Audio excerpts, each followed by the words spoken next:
State education ministers are refusing to set national targets to address the low rates of literacy and numeracy in Australia. The Federal Education Minister, Jason Clare, will be forced to negotiate bilateral agreements with each state and territory to push through his reforms. He did attempt to guarantee free catch-up tutoring and school and community health integration, as well as about $7 billion a year in extra taxpayer funding.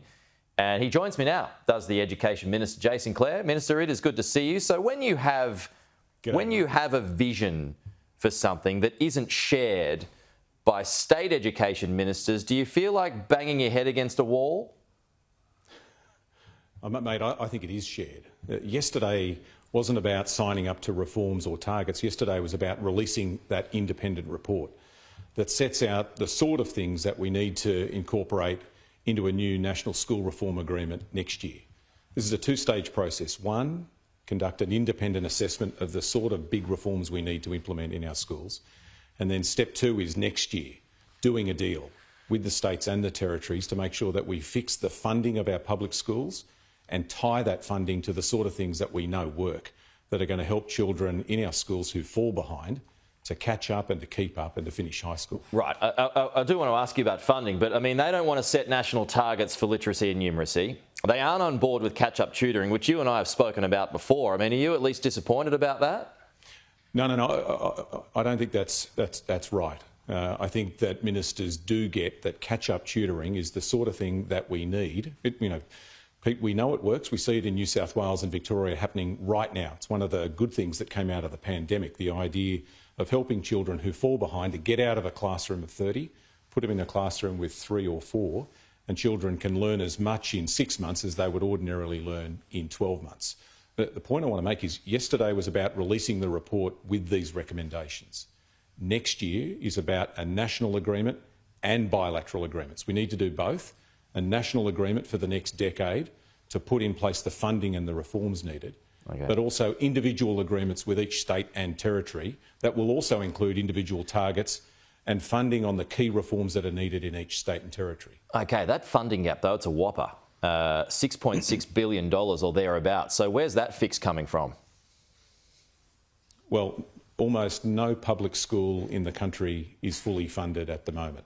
Non-government schools are. They're either funded at that Gonski level or above it or on track to get there.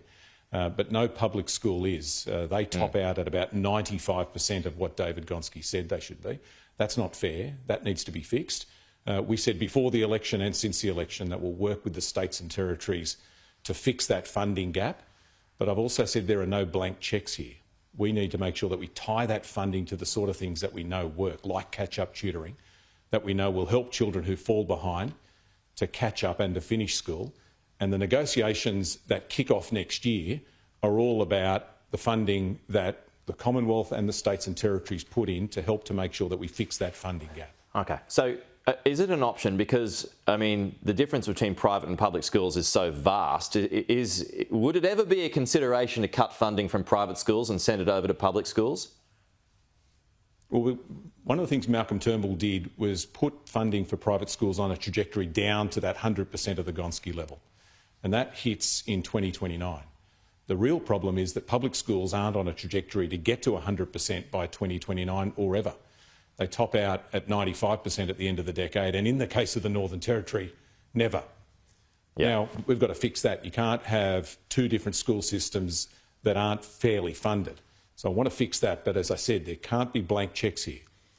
We've got a good education system, but it can be a lot better and a lot fairer. If you're a child from a poor family, if you grow up in a neighbourhood like I did when I was a little kid, go to a public school like I did in the western suburbs of Sydney, like Cabramatta, you are 3 times more likely to fall behind at school, and only 1 in 5 of those kids at the moment is catching up by the time they're in high school. The result of all of that is that we're now seeing over the last 6 years a drop in the number of people finishing high school, particularly in public schools and particularly in families from poor backgrounds. And this is happening, Pete, at a time where we need more people to finish school and then go on to TAFE and university, because most of the jobs being created now require you to go to TAFE or uni. Sure. So unless we implement the sort of reforms that are going to help children who fall behind to catch up and finish school, then we will be doing a disservice not just to them, but to the whole country. And that's what the agreement we develop and strike next year has to be all about. Just a final one here, Minister. Looking like you got another $10 billion to bank or even redistribute, according to MyEFO. Chalmers with all the details tomorrow. Is it the right call to bank it, though, when people need cost of living help? I won't preempt what Jim announces tomorrow, but we know that Australians are doing it tough. What the numbers also show is that inflation's now coming down, that wages are going up. That's a good thing. Unemployment is also very low. That's a good thing as well. What we need to do, what we are doing, is making sure that we manage taxpayers' money responsibly. You see that in the budget surplus that we've delivered, and you'll see that in the numbers tomorrow. OK. Jason Clare, the Education Minister. Thanks, Jason. Talk to you soon.